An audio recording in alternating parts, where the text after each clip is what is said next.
When my son Mason was in second grade, his teacher, Mrs. Carter, called me at work. Her voice was shaking. "Something's wrong with Mason.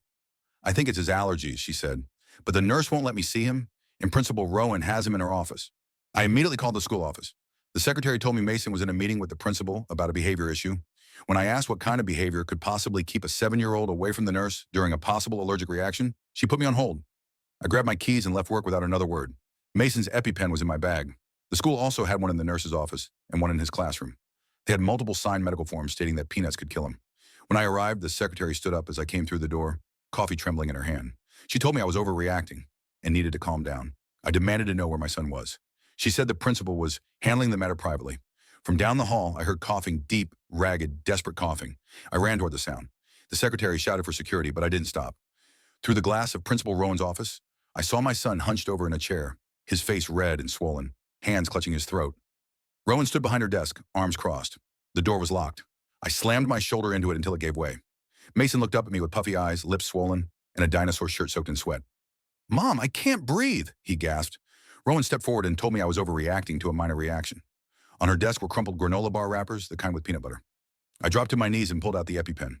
Rowan tried to grab it from me, insisting it wasn't necessary. I shoved her away and injected Mason in the thigh. The nurse burst through the broken door with Mrs. Carter right behind her. She said she'd been looking for Mason's EpiPen for 20 minutes. It was missing from her office. Mrs. Carter was crying. She admitted another teacher had told Mason peanuts weren't dangerous and gave him the granola bar to prove it. The nurse turned to Rowan. "You told me he was in detention, not having an allergic reaction. This could have killed him." At that moment, the janitor appeared holding Mason's missing EpiPen, still in its case. He said he'd found it in the dumpster and saw Principal Rowan throw it away earlier that morning. Mason wheezed against my chest. Rowan tried to claim it was a misunderstanding and that children today were too coddled. The nurse checked his oxygen levels. They were dangerously low. An ambulance arrived within minutes. One EMT asked Rowan, "You knowingly gave a peanut product to a child with a documented allergy?"